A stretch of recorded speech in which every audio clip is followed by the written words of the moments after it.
So we're pleased that she's a part of Care for the Family and one of our keynote speakers. Her talk today is entitled The Family, a Learning Place for Building Resilience. And with that, it's my pleasure to introduce you to Katharine Hill.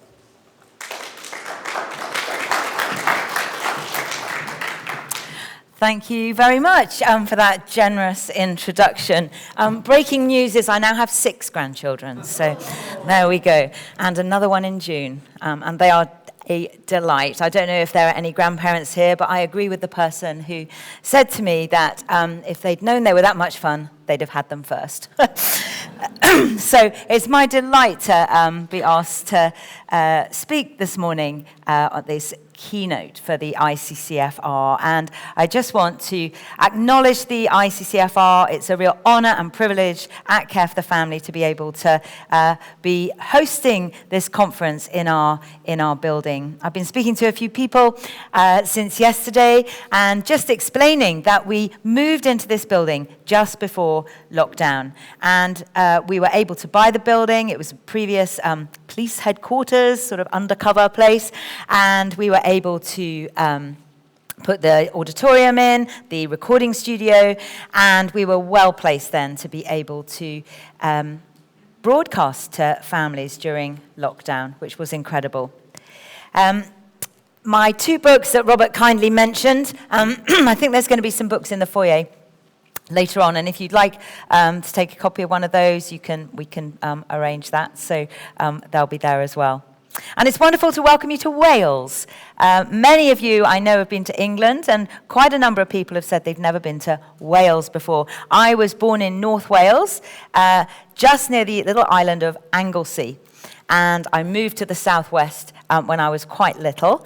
But there is a place, I think I was talking to Justin over there yesterday, who said he'd been walking around Cardiff and it looked as if someone had fallen on the keyboard in terms of the Welsh spelling of all the different names, lots of double L's and everything. And there is a little place in Anglesey that is the longest town name in the whole of Europe. It has 58 letters, and my party piece when I was young was I was able to pronounce it. So I will say it to you, and you can hear this name and think what you have to say if you live there. It goes like this. It's Llanfa Pwll Gwyn Gylch Go Geri Shwyn Tobl Llanty Silio Go Go Goch. That is the name. So welcome to Wales. It means it's very long, and it means something like St. Mary's Church, by the whirlpool, by the hazel tree, by something else. If you look it up, you could if you put LL and then FAIR, Llanfair, then it will come up, and you can read all about it. But what I'd love to do, just before we delve into this subject that I am passionate about enabling families to be learning places for resilience, I wanted to show you just a short video about the work that we do at Care for the Family, because I thought it would be lovely for you to know what goes on in this building when we're not hosting an international conference. So let's take a little look at this now, and then we'll dive into our subject.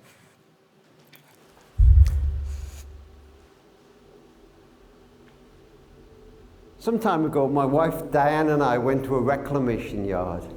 You know, the kind of place, there are all fire grates there and slates and tiles off roofs and concrete statues from gardens. And Diane was pretty interested, but to be honest, I was getting bored. Until suddenly we turn a corner and there are hundreds of front doors from houses there. Big doors and small doors and red doors and blue doors and a door from what looked like a castle. And then suddenly I saw a door with a key in it. And I couldn't help but think, what stories could those doors tell? What family life had gone on behind those doors? And over the years of Care for the Family, we've gone behind those doors and often found families in times of incredible joy, but as well, times of incredible difficulty.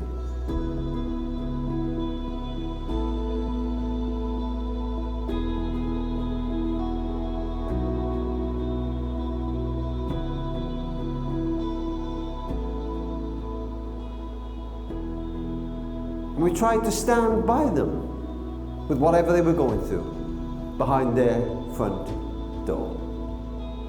And of course, those tough times are devastating. They're devastating for adults, but even more so for the children And of course, those tough times hit every home. And that's why in 1988 we began Care for the Family.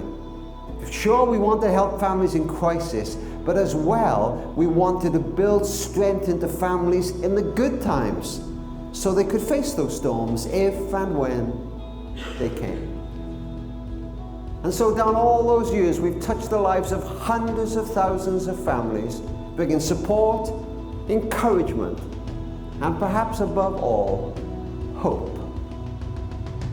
When Care for the Family began, I could have never imagined the hundreds of thousands of families we'd have the privilege of supporting. And sometimes I let my mind roll down the years and think of all the projects we've been involved in. And when I do that, time and time again, I realize we couldn't have done any of it without the faithful support, month by month, of our partners. And all over our nation today, behind front doors, those family lives are going on, and some of them are tough. And together we can touch those lives. We can go behind those front doors and bring that hope. We can do so much more together than apart. So there we are. That was just a little insight into the work that we do. That was Rob Parsons speaking, and he was also a lawyer, and he is the founder of the work that we do at Care for the Family. Kate Giroux, Kate, why don't you just stand up, is one of my colleagues. So if you want to find out more about what work we do as well, then do have a chat with her as well. So the title of our conference, the overarching title, is The Family, a Learning Place for Resilience and Elasticity. And I've tied that into what I want to speak about. I've offered, the family offers a lifetime foundation to build resilience and elasticity. And I've tied that into what we're talking about today, the family, a learning place for building resilience. And I am basing a lot of it on the research that we did for my book, A Mind of Their Own. Now, it was one of those moments that those who were in the room will rarely forget. There was a child psychologist, and she was talking to a group of parents about the issues that young people that she was counseling were facing. When all of a sudden a woman interrupted. I think this woman had already been fairly vocal in the Q&A session, but she interrupted her and she said, "These kids, they just need to toughen up a bit. When I was their age." But she never did get to finish her sentence because at that moment, the psychologist put up her hand for her to stop. And she said to her, "Madam, you were never their age." And I think that psychologist was right in many ways. Most of us grew up in a world that is light years away from the world that many of our children are growing up in. So there's a UK charity called the Children's Society.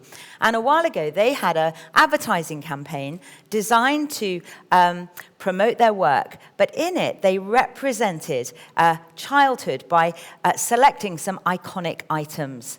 And the items that they chose included a child's stab vest, a mobile phone case covered in messages of fear and worry, anxiety concealer makeup, and a self-hate notebook containing dark thoughts.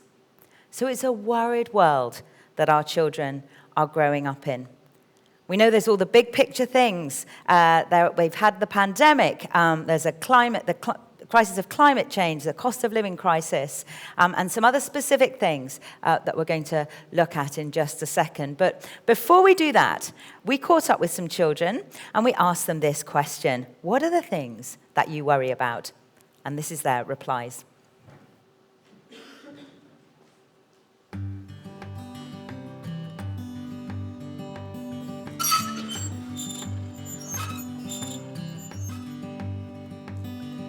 Some of the things that worry me are my upcoming A-level exams and moving away to uni next year. I worry that my Lego will get smashed when someone's walking in my room. I worry about not being the best version of myself, things not being perfect, whether people like me, whether I like me. One thing I worry about is like my future aspirations, what I'm gonna do when I'm older, and what I'm gonna do with my life, to be honest. One thing I worry about is school, like my maths homework. Like Voldemort, I worry about people who slaves me, people who make me slaves, and Grandpa and... What worries me is like the future and not being in control. I'm worried about my pets dying, Tim and Oriole. They're only little dwarf hamsters, so they don't last that long, and they're my first pets. Having nothing to do. I worry about my scary dreams. I worry about when I jump, Daddy won't catch me.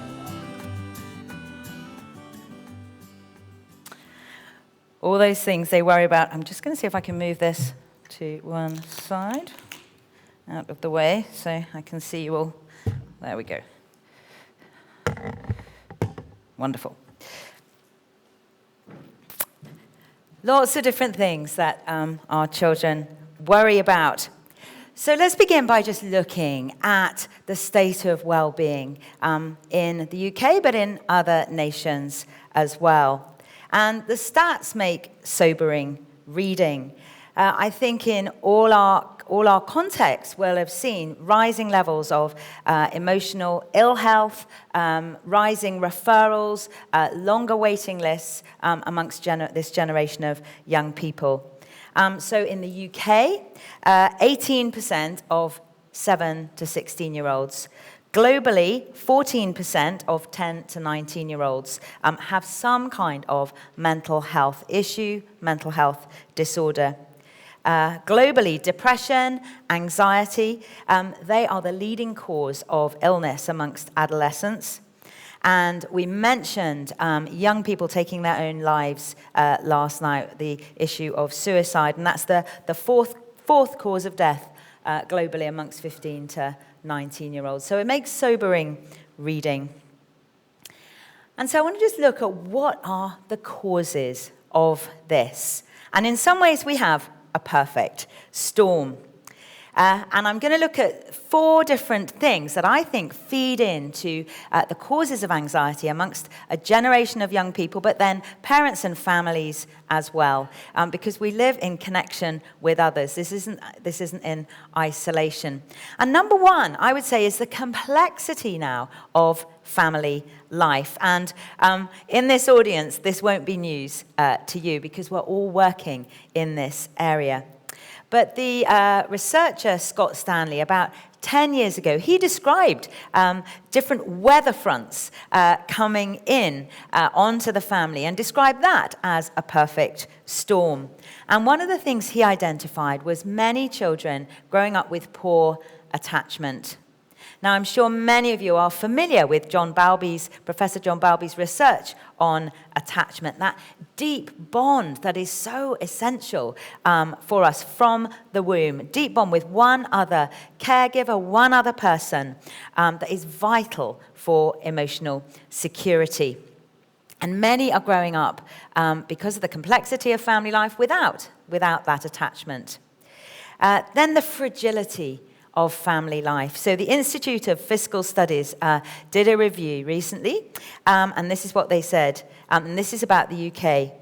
They said it was Professor Angus Dayton, he said, it is a notable hallmark of British families a notable hallmark of British families is their greater fragility and complexity compared to families in other Western European context. So the UK is definitely not doing well in this area. We have a course, Care for the Family, called Let's Stick Together. And this is a course to help new parents work at their relationship when they have a little baby, because when a baby comes in the family, everything changes.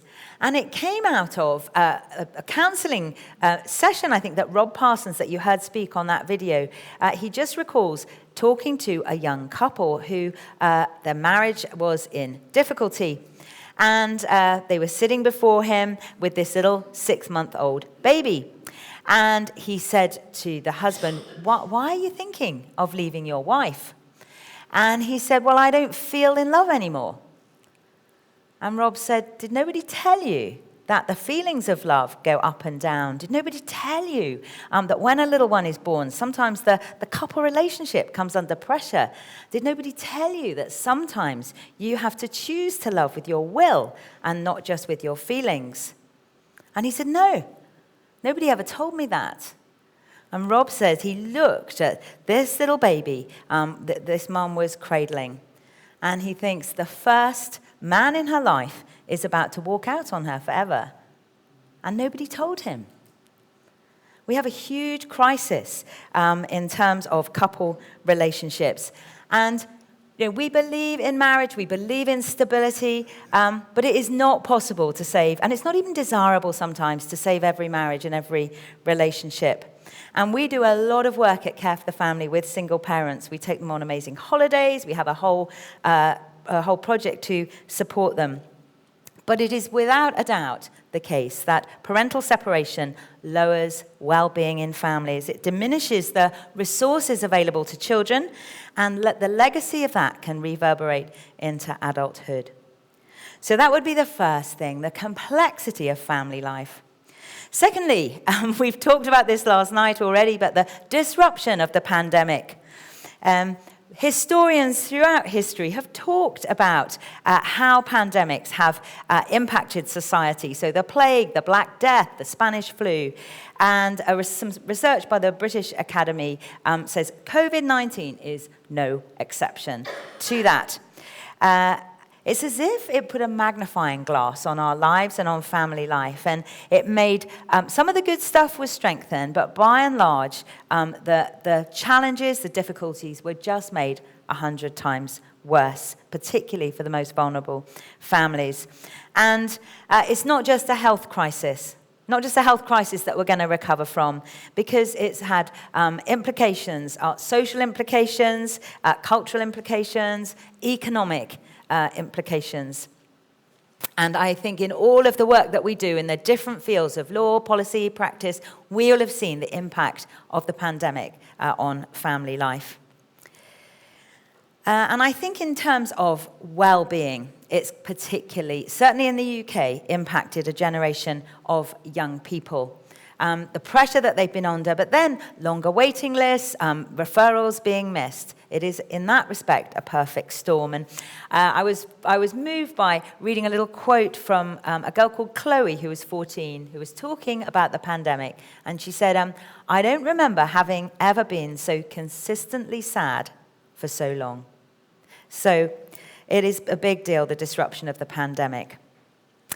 Third one I want to look at is the impact of the digital age. Now, I don't know how many of us spend time with young people. Maybe you have children or grandchildren, but I wonder if you often feel that they know a lot more than you do in relation to technology. Let's look at this little video now. I am the master of entertainment. I know how to control your TV. I know which remote controls which box.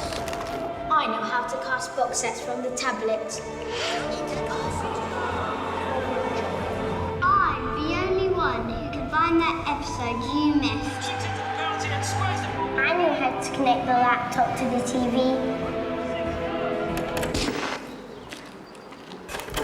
I know that season 2 isn't in the same place as season 3, and I've done the shows on this and also on next.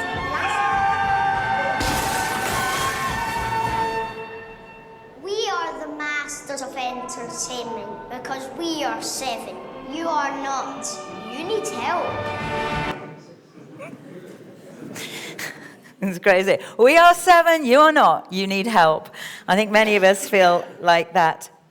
Now, there are certain dates in history that have affected the way that we communicate and relate together as a society. One of those was 1440, which is when the printing press was invented. And that changed the way that communication could take place. But another significant date is 2007. 2007 was when Steve Jobs introduced the iPhone. So for the first time, that little phone in the back of their pockets, little device that meant that we can connect with anyone around the world. At the swipe of a screen, touch of a button, we can get any information possible.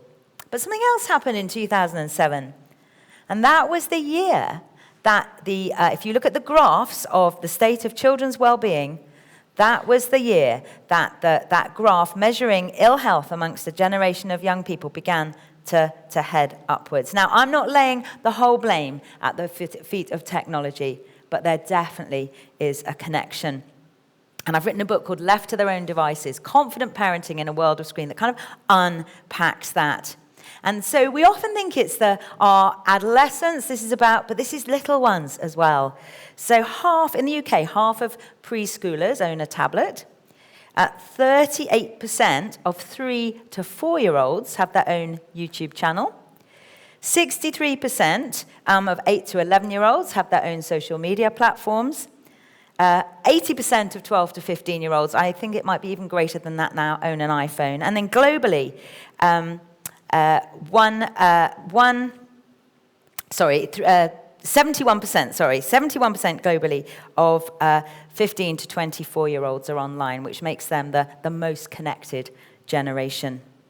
But we spoke last night also of, I think when you were speaking about the situation in India, the other thing is the digital divide, the great injustice that there is of a generation, also a section of society that are not able to connect, and all the disadvantages of that, because there are huge dangers, but there are huge advantages as well of technology. So 346 million youth are not online.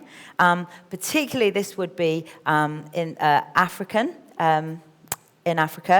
And because of that, they're lacking skills. They are then often in remote places, maybe in a minority language. They're left behind. They can't then catch up with education. They can't access information. They can't get out of the poverty trap that they may be in. So that is a big deal.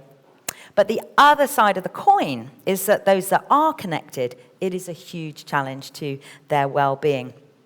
And there are various challenges I'm just going to brush over. But the first one, which was interesting, we surveyed some parents and asked, what's your main concern about children on technology? And I didn't think it would be what it was, but what it was time on screens. The sheer amount of time that they're looking at these glowing screens, often late at night. And in relation, that was before the pandemic. So in the pandemic, they're tapping away all day on online schooling, and then on their Xbox or connecting with friends at night. And that just made it, again, 100 times worse. And we touched on this last night. I can't see where Dr. Chow is, but here we go. Yeah, when we were talking about sleep. So for many children, obviously having a lot of time on screens is affecting their well-being, because they're not having that face-to-face contact where you can read and get the emotional cues.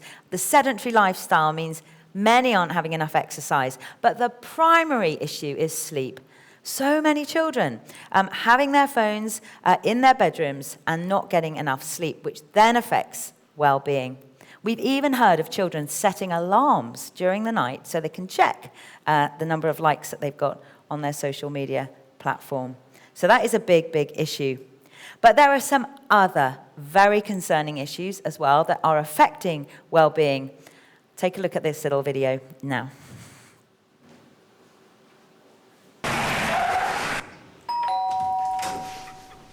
Schmidt, Peters, Jansen, Hermanns. Is your son home? Yes, he's up in his room. Come in. Hi, is Klausy here? Yeah, upstairs. Well then, we'll go up and try out some kinky stuff. Yeah, okay. Cool location.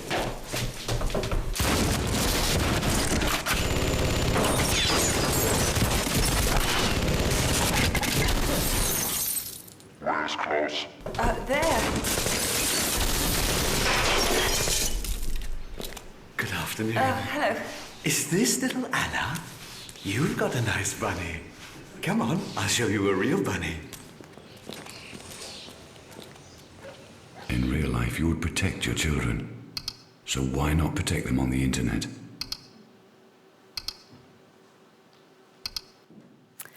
True, isn't it? All that stuff can come into children's lives through the screens if parents aren't vigilant and really on the front foot, helping them navigate the dangers. And there are 3 areas that we're concerned about. The first one is contact. Who is it that they're speaking to? Because of the way that now the algorithms are worked on technology, many people who are not who they say to be, child sex offenders or whatever, can contact children if they have no proper protection on their social media channels or on gaming sites. And then other children as well are open to abuse from other people who are doing inappropriate things. So just listen to this little online conversation. So Alice is 14 and Jack is 15, and they're both online. And they're both doing their homework. And then they go online and start chatting. And then Jack says to Alice, "Hi, Alice, I've seen you on the bus. You're on the year below, aren't you?" And she says, "Yes." And he says, "You're very pretty." And she says, "Thank you." And then he says, "Can you just undo the top 3 buttons on your shirt?" And her hand goes to her shirt, and there's a long pause. And she says, "Like this?" She says, No, a bit more, a bit more. And so it begins. It's hard for our children. 37% have sent an inappropriate photograph that has then been sent on to others without their consent. Girls are much more likely to do that than boys. So contact, who is it that they're in touch with? And then bullying. So in our day, the school bully generally would stay in the school playground at the end of the school day. But for today's child, through the phone in their pocket, they follow them home as they do their homework, as they eat their meal, and just as that phone pings under the duvet at night. It's 24/7. And again, that impacts their well-being. And then content. What is it that they're seeing? Without the right protections, it's so easy for pornographic and other inappropriate sites to come into our children's screens. I think the average age of coming across porn is about 11, and they're not looking for it. It's just the right protections aren't in place, or they're in a friend's home where protections aren't in place, and it comes in at them. And then the selfie culture. This whole culture that our young people are growing up in, where they're encouraged to make a documentary of their lives on video or on photographs. And often that bears no relation to the reality of life themselves. And they know that. And a gap then develops between what they know is real life and what they've put up on social media, their online identity. And that then fuels anxiety, because they know they can never live up to that. In fact, we have a generation of children whose the first time ever their worth has been given a number, which is the number of likes they have on social media. So that's the impact of the digital age, which is huge. And then fourthly, cultural messaging. What are the messages that they're being given? And in relation to this, I think they're being given a message that they have to excel, that they have to be good at everything. And again, this ties in beautifully with what we were hearing last night about the academic pressure on many young people. Now, I have 4 children, and I can't tell you the number of junior school sports days that I attended. And each one, we would clap and cheer as our children threw beanbags into buckets and sprinted for the running race tape. And then we'd all be ushered over to a different area of the playground where they would all be given a star certificate for taking part. Because the thinking went, everyone is a winner. And if I was a junior school teacher, I would do the same. But actually, that message is creeping into our culture. I crept into doing that, I think, when our children had birthday parties as well. I don't know if you have the game in your different nations of Pass the Parcel, where you wrap a parcel in lots of layers and hand it round. And I would make sure they were the same number of layers of paper as there were children in the room. And mysteriously, the music would stop and every single child would get a turn, and then there would be enough sweets for everyone to share, because, again, everyone's a winner. And that's crept into our culture. And our children are being told that they can all excel, that they can all be good at everything. They can all be budding J.K. Rowlings, Elon Musks, Harry Kanes, or whatever is your sporting hero. And that's putting a huge pressure on them. And it's this mantra, I have to be extraordinary, is a driver of anxiety. And it's no wonder then when life delivers the verdict to them that they're not quite so extraordinary, that they report feeling depressed and anxious. Now, of course, when they're little, we have to seize every moment to praise them. But that's not going to sustain them when they're 14 or 15. And when they're 24 and 25 and they're at work, their boss isn't going to give them a star certificate just for turning up in the morning.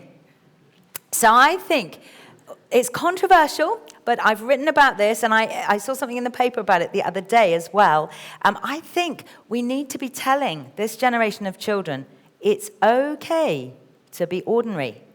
And by ordinary, what I don't mean is a boring second best. But what we mean is being the best them that they can be, knowing their gifts, but also knowing their limitations. There's a radio presenter in the UK called Vanessa Feltz, and I got into rather a heated debate with her on an interview I did with Radio London, because she didn't agree with this, and she thought all our children could be prime ministers and sporting heroes, and we should be telling them that. But it was interesting that the phone-in at the end, I think most people agreed with me.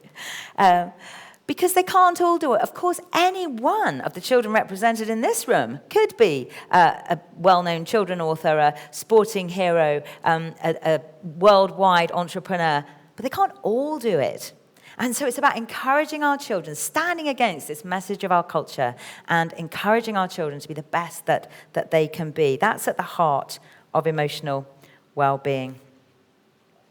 So that's the big picture. How can family then be a learning place for that? Against that backdrop of pressure, how can our families, rather than implode, how can they be that place of learning and that place of encouragement? And I think to do that, it's not enough for us to know what the issues are. It's not even enough for us just to know how they impact family life. But we need to know what are the things that can be done in the context of family that really build our children's well-being. And in the same way that parents know when their children are little, they know how to encourage them to grow physically strong. They know to get them to eat their broccoli and go cycling, and they put stair gates on, and we teach them to cross the road safely. But we need to teach now in the family how we can grow emotionally strong. And it's the same thing. It's harder to spot, it's harder to manage, but there are things that we can do in the everyday ups and downs of family life. And that's how the family can be the learning place for resilience. And in relation to that, one of the key things is building resilience. And this is the key of this couple of days. We're looking at this thing about resilience. It is a key to well-being. People that are resilient are more optimistic. They make better friendships. They're able to problem solve. Scientists used to talk about resilience as an object that had got out of shape, coming back into shape again, bouncing back into shape. And we used to talk about the setbacks in life in families, then enabling families to get back on the road again. But now the researchers are talking, instead of about bouncing back, they're talking about bouncing forward, so learning from the pressures and from the challenges so that we're stronger. And it's not something we're born with. You're not just born resilient. It's something that's learnt. I talked to a dad recently, and his little boy had come back from school and said, "Daddy, we learned about resilience today." And he said, "Oh, that's amazing. What did you learn?" And he said, "Well, we learned that resilience is bouncing back." He said, "That's great. And what is bouncing back?" And he thought a minute, and he said, "Oh, they haven't taught us that bit yet." But the point is, of course, schools do an important job, but actually you don't learn it in the classroom. You learn it in the hard knocks of life. And I caught up with a professor, Professor Robert Waller. He's a consultant psychiatrist, and I chatted to him about resilience, and I'd love you to listen in our conversation now. Rob, it's great that you can join us. So let's start with a question. What is resilience? Well, when I was working as a young doctor, we were given this list of 10 things to get us through the first year. And some of them are really obvious things like know where your next meal's coming from, make sure you booked some leave off and you actually remember to recharge. And right down the bottom of the list, it just said, number 10, a sense of humour when all of the above are absent. Because sometimes those things are not there in our life. And it's how you cope when the chips are down. How do you cope when the normal coping mechanisms are not there? Another definition you see in the dictionary is toughness. So it's that ability to respond in a helpful way and not crack under pressure. Very good. And in terms of resilience, so why is it important? Well, it's really important because it helps us respond in a more healthy way. If we don't have resilience, what tends to happen is that, first of all, we use up our coping mechanisms. We phone our friends too much. We rely on our health and our physical health suffers. And then we become more stressed, more anxious, more frustrated, and perhaps we even have an episode of mental illness like anxiety or depression. So it's a protective against all those things happening, and it enables us, first of all, to have better mental health in the day-to-day, but it also protects us from these big episodes in the future. We know that children who are growing up resilient are less likely, once you control for everything else, are less likely to have adult mental health problems in the future. And in relation to children, so how do they go about gaining resilience? Is it something you can learn? Or? It is something. I think the most important thing to say is it takes time. You know, this is something that we are looking to grow in children over a number of years. The example I sometimes use is if you'd hurt your back and you went to see a physiotherapist, they would give you exercises to do over a 1 month, 2 month, 3 month period to strengthen your back. What you don't do is a couple of knee bends before you pick up the heavy box. So developing resilience is not how to deal with today's crisis, but it's more about how we build for the future. How do we get to that point? And you're right, it's not a theory as much as an experience. It's something which is caught rather than taught. And so much of this, we actually have seen this over the last couple of years with the pandemic. Our children have been amazingly resilient. They have learnt how to use Microsoft Teams. They've worked out how to communicate with their friends when they're in lockdown. And I think sometimes we need to praise that and recognise it as resilience. And I've heard you mentioned bouncing back. What does it look like? You know, when our children are faced with something that's challenging, whatever that is, what does that look like in practice? I think it's the ability to respond in a helpful way. So by defining what a helpful way is, let's think of 2 ways that are unhelpful. And I'll use some slightly technical words, internalising and externalizing. So internalizing is where you take the stressor, whatever it is, and you turn it in. You blame yourself, you look for solutions within yourself, and it's all your fault and all yours to solve. And often you do not have the power to change whatever the situation is. It's been done to you, and you can become quiet, and that is the pathway that leads to depression. Or you can externalize it. You can point the finger. You can blame the government. You can blame the political system. You can blame whatever else, the news. You know, so much bad news, isn't there? And, you know, we can blame these things. And, of course, that's not really the problem. It's the general problem, and the general things never fix themselves. People fix things. So we blame systems, and we point, and we become anxious and get stressed and frustrated and tense, and neither of those things are helpful because they don't actually help us grow resilience, and they don't actually solve the problem either. What resilience is going around a cycle. And the first part of that cycle is initially just standing back, not internalizing or externalizing, just standing back, and then acknowledge the emotion, become upset, allow yourself to say, this is really tough. This is awful. I need to speak to someone, have good people you can talk to. The third thing is seeing where you can make a difference. Having stood back, there's probably a few small areas, 5% here, 10% there, where actually you can make a difference. And that might just be enough to lift you up where you're not in crisis anymore. And in doing so, you say, that was resilience. You name it, and you say, that was a good response. And that cycle, you go round, and that is where you have become resilient in that situation. You might need to go around that cycle several times, and you grow it. You layer it down like you're doing a painting. You put layers and layers of paint down. That's really helpful. So the kind of process is you don't internalize, you don't externalize, you stand back, you allow yourself or your child to be sad, and then try and find some ways of solving the issue. So $1 million question then is, as parents, what can we do to help our children grow this really important quality of resilience? Well, I think one of the key things we can do is we can model it ourselves. And that might be a skill we have to learn. I mean, sometimes parents learn things. They learn how to referee football because their son is playing football now and the team needs a referee. So we can learn skills as adults. And I think learning resilience as an adult and modeling it in our family is probably one of the most powerful things we can do. And it can be hard, particularly if we've grown up internalizing or externalizing. And one of the things that we can do, so I'll tell you an example from my family. We were thinking about how can we be a bit less shouty as a family. We were getting a bit stressed with lockdown and all the rest of it, and we just noticed people were shouting, pointing the finger, it's his fault, he stole the remote control, whatever, people were shouting. So we tried for Lent to give up shouting.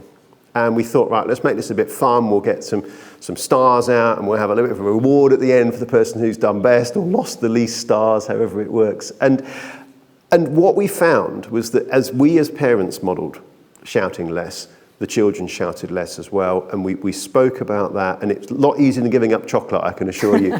So we gave up shouting for Lent. And we had a quieter and also a more emotionally mature household at the end. And that was just a layer of resilience. Now, I have to say, a few months later, as we record this, we probably need to do that exercise again. But that's okay. It's all right to go round the block a number of times on that. And so modelling, I think, is the key thing. That's a really helpful, practical example, actually, of how we could, one way we might be able to do that in the home. So thank you so very much. That's really great. Thank you. So resilience, and that's one just practical way. A couple of other ways that the family can be that learning place is helping children manage their emotions. So the emotional temperature in the home can be different depending whether you have little ones or teenagers, little ones having meltdown because their drink is in the red beaker, not the green one, teenagers tiptoeing around what might sometimes feel like a volcano in the kitchen, waiting for the next eruption. But our emotions are important, and they're a little bit like a smoke alarm. They are a very important signal that we need to do something. But like the smoke alarm can go off when we've burnt the toast or when the house is burning down, for our children, emotions are not always truthful and they're not always reliable. But for families to be able to come alongside children, I know I got that wrong with ours. I wanted life to be fine. I didn't want them to be upset. And so I'd often just paper over the issues rather than allowing them to be upset and then coming alongside, using that as an opportunity to connect. But then we can help them manage their thinking as well, as we see children so often and ourselves getting stuck in those negative, spiraling downward patterns of negativity and catastrophizing. Now, the great news, and I know many of you are, this is your professional sphere, but the brain is not fixed. The plasticity of the brain means that we can learn, and we can learn to think differently. And this is the last video I'm going to show you now, but this is one that we put together at Care for the Family that explains how we can create those new neural pathways in the brain and help our children do that, which is at the heart of building resilience. So let's look at this. Our brains are incredible. We can remember things we've previously learned, and we can learn new skills. But did you know we can also change ingrained habits and behaviours? Imagine you've been regularly walking down a familiar pathway in a forest, but now you want to change direction, so you try to form a new pathway. Everywhere you turn, there are branches and weeds blocking your way, and brambles tugging at your clothing. Getting through that forest is hard work. But you make it. You leave behind a few flattened weeds and some trampled bushes. The next day you walk along that new path again, only this time it's slightly easier to cross because you began to forge that pathway yesterday. Day after day you continue to cross that same forest until eventually there is a clear route through. The branches and weeds are truly trampled and the brambles are cut back, and the way is clear. Now walking through this forest becomes simple, painless, and perhaps even enjoyable. And if you ever had to go that way again, you'd automatically choose the new pathway you've created. It's now the best route to take. And now the old pathway has become overgrown. In the same way, our brains look for paths to follow. When we come to a scenario we've previously encountered, our brain looks for the easiest pathway, a route we've previously taken before. Maybe a thought process we've had many times, or a skill we've learned through repetition. Our brain naturally finds the most well-worn path and takes that route. But instead of taking the old paths, our brains can in fact be retrained to do new things, or do things differently. It can be hard work, more so for adults because we've been treading down those paths for years, even decades. This can cause us to have anxieties. But we can learn new skills. We can overcome negative thought patterns, and we can even learn to relate to people differently. It is possible to change our habits. Our brains truly are incredible.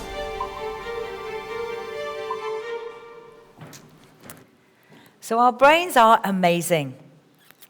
So Livy and Maria are both 15, and they're in the changing room. They're doing what they love doing on a Saturday afternoon. They're trying on clothes, taking selfies, and then sending them to their friends. And then later that evening, they're heading off to bed.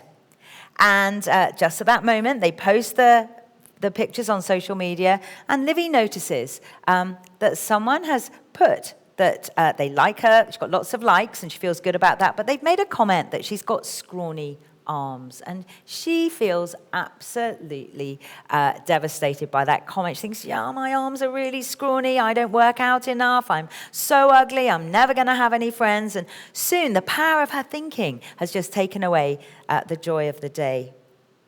At the same time, Maria is heading off to bed, and she's also had lots of likes, but she sees that someone has posted that she's got a fat tummy. And again, she feels sad, but then she thinks, no, I am not going to let that steal my joy. And she remembers the week before, someone had made a really unkind comment on the bus, and she'd been able to rise above it after talking with her mum. She remembers a conversation she's had with her grandpa, with her teacher, and she thinks, no, I am not going to allow that comment to enter my thinking like that. I love my new top. It's a great colour. It was a good bargain. I look good in it. And it's just the power of being able to choose to think differently. And we give parents a little idea of how to help children with that. And we call it blue to true thinking. How you catch, how you challenge, and how you change negative thoughts. So in relation to if they're thinking bad thoughts, blue thoughts, we say, well, look, write them down on a phone or in a notebook. Then challenge them with the truth of that. Write that down. And when those blue thoughts return, you've got that to go back to. It's very powerful. So that's lots of ways that just within the family unit, resilience can be built. But what about, as we come to an end, what about those families who didn't experience safe, stable, nurturing relationships, those important three things themselves, because of poverty, because of mental ill health, they haven't got the emotional resources to be able to do that within the family unit. What about them? How for them can the family be that learning place? And I've just got a couple of ideas, big picture ideas, that we could think about to enable that, to equip those families. And the first one would be a public information campaign. So certainly in the UK, when I was little, people didn't really wear seatbelts in cars. And then I remember it being really annoying to have to do so, but there was a public information campaign that was called Clunk Click Every Trip. Now, you wouldn't dream. When I try and get my grandchildren in the car, it takes me hours to get them in because they've got these complicated seats and all the rest of it. But you wouldn't dream of doing that. And that was through public awareness. And certainly in the UK, we also had one called 5 a Day, where we were encouraging people to eat 5 pieces of fruit, 5 vegetables a day. So one idea that came out from a recent think tank was to encourage parents on a public information campaign to praise your children 5 times a day. So it's really simple. It's helping children know that the pioneers of adverse childhood experience, this is a quote from them, "The earliest years of childhood and infancy are not lost, but like a child's footprint in the wet cement are often lifelong." But praise is so important. And in relation to that, my little grandson is 3, and he just recently went to nursery school. And I was quite surprised, my daughter was surprised, when he came back with a little report after the first week with a bright pink star on it. And in the middle, she looked to see what amazing thing he'd done. Had he done a jigsaw puzzle, a lovely painting? And she looked carefully and it said, "Ezra is kind. He shared his tissues with the other children." And we laughed so much in these COVID times that sharing snotty tissues was something worthy of praise. But that's really important. And I hope my daughter will remember that. I hope she'll remind him that he is kind and he will grow up to be a man that's known for his kindness. So the little things, praise is really important. And there are ways that can be disseminated amongst families for whom that isn't, that's not how they've grown up. And they don't have the emotional resource to do that. Secondly, early years provision. Again, certainly for us in the UK, it's not universal. Often that extra provision isn't targeted, and it's an add-on. And so just to have the ability to do that, there's a great program called Start for Life that enables young mums to go along and to receive the support they need, all kinds of support, breastfeeding, the early years. And what happens then is they begin to learn that actually seeking help is an okay thing to do. It isn't a stigma. And that changes the way that we function together as society. And then thirdly, the idea of integrated support of different agencies. So again, in the UK, we have something that's just really, it's not well established yet, but called family hubs. And these are local places for support and network, supporting all families, so grandparents, adult children, and connecting agencies. So it's not just health, but all the different needs that families have. And I know in other nations, Australia, I've heard at the ICCFR in previous years about the family relationship centres. Nordic countries are way ahead, certainly of the UK, in terms of having integral delivery mechanisms for this kind of support for families. Do you know, I don't think there ever was a golden age of the family.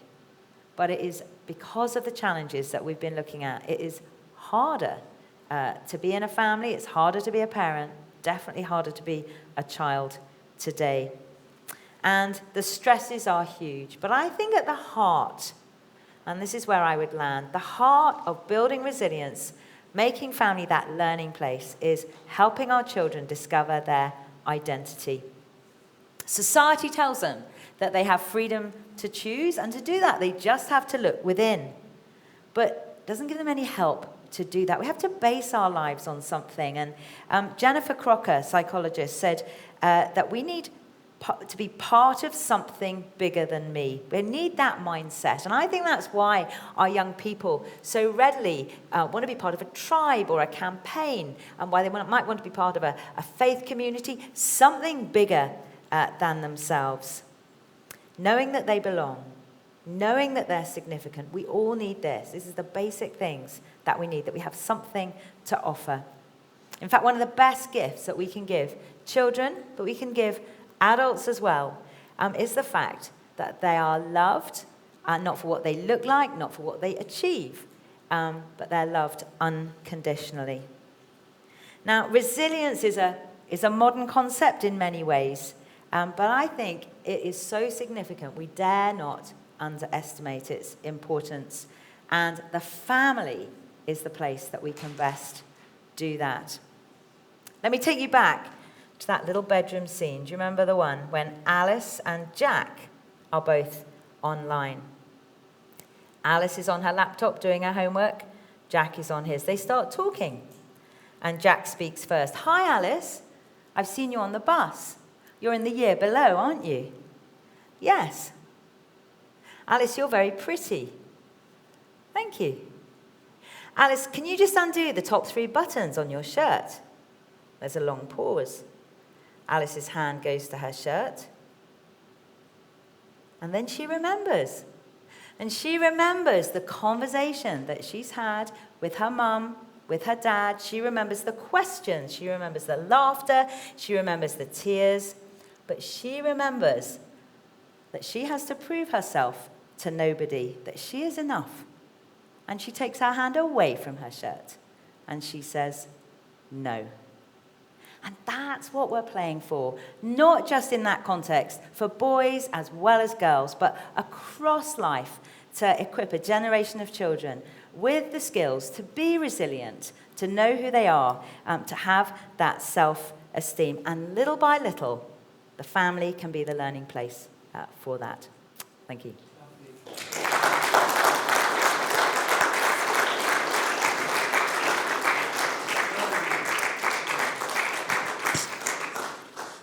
Katharine, thank you. You've spoken a few times, have you? That was beautiful. Thank you very much. Before we do anything further, it's 10:15. We're supposed to break now. But what I'd like to do is I'd like to let us go till 10:30, and we'll recapture the 15 minutes. We have an hour for our lunch. Why don't we cut our lunch back to 45 minutes and take these next 15 minutes to do the Q&A with Katharine, because if you're at all like me, you've got a lot of questions and a lot of comments, and I really want to take advantage of that. Is that acceptable? Okay, great. I'm going to pass the mic, but I just want to thank you for the presentation and tell you that as a psychologist, family psychologist, you couldn't be more correct, because I think the family, if it's put together even just adequately, is that safe space for the members of the family to experiment and to try things out. And one of the things that I learned, and I wonder if you agree with this, is, you talked about helping children manage their emotions. And one of the keys that I have found about helping all of us manage our emotions isn't trying to make them go away, but instead it's trying to allow them to be. So for example, when your child comes to you and says, so-and-so happened at school today and it made me very sad, most parents wanted their child to feel better. And the way they do that is to say, don't be sad. You're really quite good at math. Instead of saying, it's really hard to be sad, tell me more about what this was like for you. And moving towards the emotion is actually a much more effective way, because it permits the emotion to be okay, it's a normative part of experience, and teaches the child the ability to develop, the ability to express it, and then the skills for managing it, when you get out of the way, come naturally. Do you agree with that? I absolutely agree with that. And it's something I got so wrong with my own children. That's because right. Exactly that. I wanted things to be fine. I didn't like family life to be upset.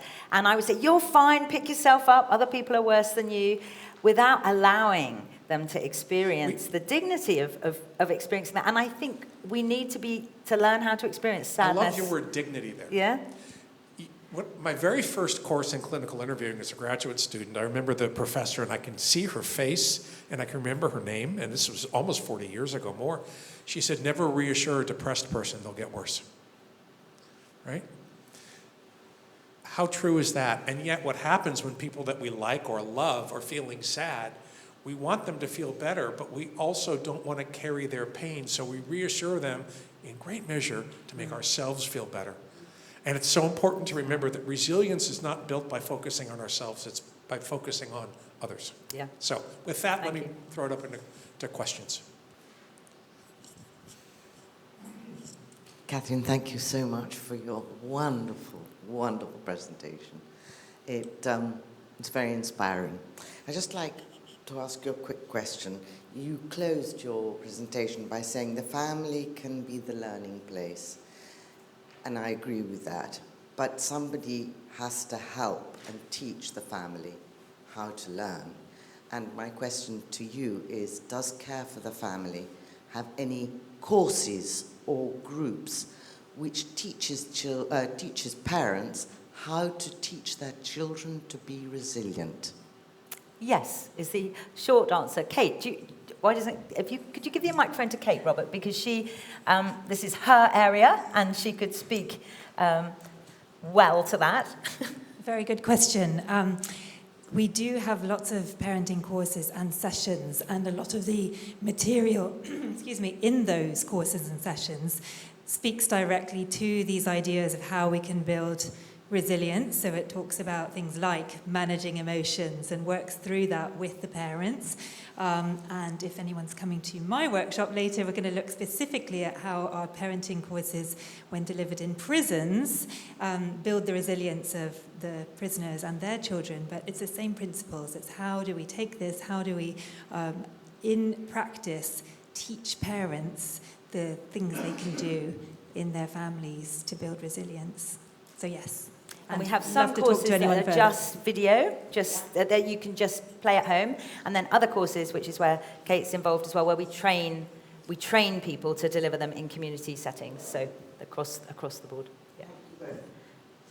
If I can just make a comment about that, if that's permissible, I think of resilience actually as a pretty normal thing for the human brain to be able to develop. And the key to building resilience is getting out of the way of the barriers to building resilience, right? Walking through the forest over and over and over again until the path is there. From my experience as a psychologist and in my own personal life, that resilience is a part of the organism that expresses itself as long as we don't do things that quash it. And so part of training people to teach resilience or to be resilient is showing them the things that they erect as barriers to their own resilience or the resilience of their children, right? And that's actually, I think, very freeing and very liberating, because it lets us know that this concept, this thing called resilience, is built into us if we just get the heck out of its way, right? Other questions, please. Thank you. I'm not sure I will be able to express myself, so please. Wait, thank you, Katharine. I'm coming from Italy, and in my previous studies, I considered the Olson model of the circumflex model, which was using a double dimension, which was adaptation and cohesion. So resilience is on the part of the adaptation part of the job, but you also need to keep together the two dimensions. So you named the stability of family, which means adapting to what is going on, but having in mind an identity, a personal identity, and a family identity. So I think the resilience is one side of the discussion, and usually we go forward on one side, and we stress a lot. It is a fashion word today in the debate. So how can do you have something to say about this need to have a stability approach together with a resilient approach? Yes. Do you mean stability within the family? Family structure? Structure. Yeah? Family identity. Yeah. Yeah. No, I think that's a lovely point, Francesca. Thank you for that. And I think a focus, the book, my book focused on resilience, and actually because that was the theme of the conference. But you're so right; these things go hand in hand. And in terms of family structure, I think at a policy level, just trying to find policies that encourage committed long-term relationships. There's a lot of studies that show that marriage is the best place for that, but that's not exclusive either. So I think there are ways in society that we can encourage more commitment, more stability. I think it's the three, isn't it? Nurturing stable, safe relationships. So what really are at the heart of that. I think role modeling within the family. finding role models from outside the family, good role models that can offer what people haven't had themselves, that can give stability. Family values, we often talk about family values, and being intentional about thinking about what they are and then living to them. So parents then they're not just in the wind, they have a structure to help make decisions about where they put boundaries, and keeping those boundaries in place and being consistent with that. I mean, that's just a couple of ideas, but do come back do you have other thoughts yourself as to how we can encourage that?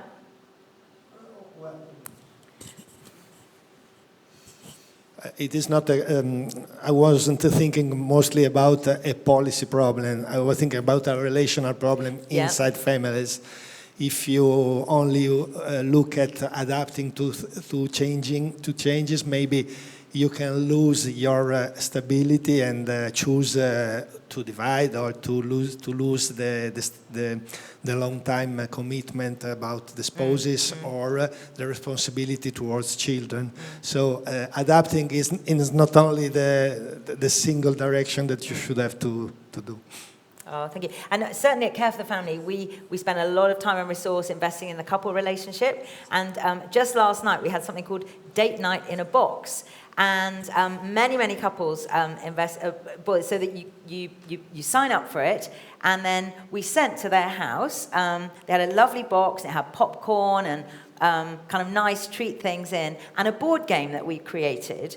And the idea is the couple then do the board game with a video, and the video will say, right, pause, and then you do the next bit, and then you talk together. And I think what we're very passionate about is finding accessible ways that don't feel a stigma, that enable couples to build their relationship together, because that's the heart of commitment. So that would be that.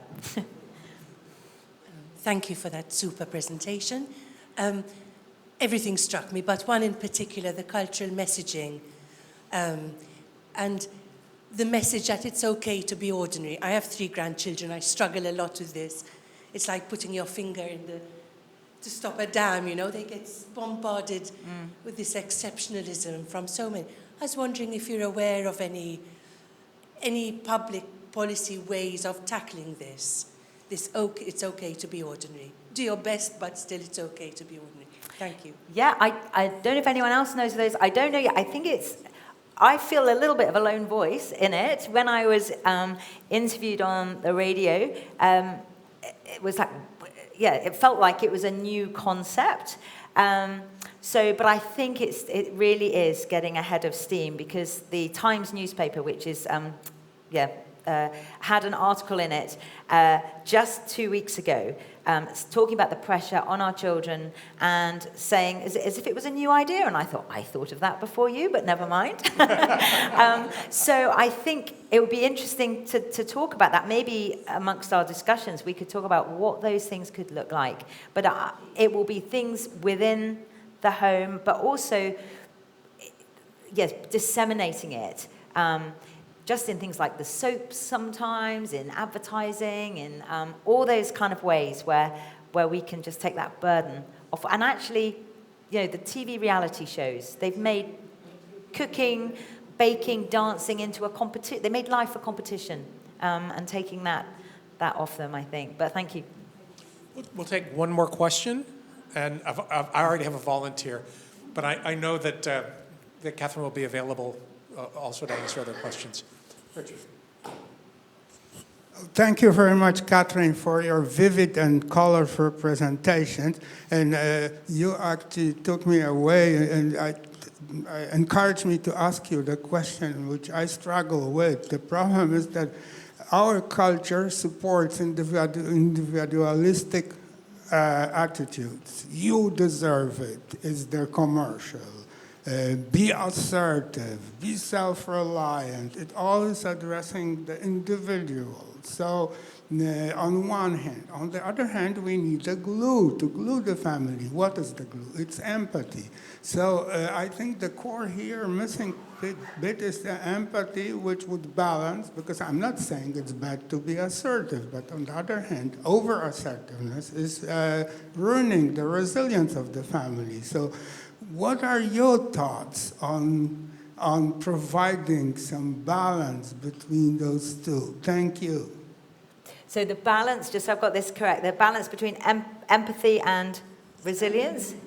And individuality, yes, okay. Well, I think we live in an individualistic culture, and I think particularly sort of Generation Z, they think very individualistically, and that's not good for society. We're not meant to be on our own. We're meant to be in connection. I mean, I'm preaching, they say that expression, preaching to the choir. Everybody, I think, in this room would agree. You know, relationships are important, community is important. And so I think as we do that, just particularly if we're talking to young people, showing them that they need to know who they are, they need to work out their identity, which is an individual thing, but that they're part of something bigger and that they have something to offer, and it's not just what they can get from the world, but that they have something to give. I don't know if that's addressing your question, but I think you're absolutely right that one of the key things, I mean, we could have listed many of the pressures, but our individualistic society is a big one, just the way we're thinking.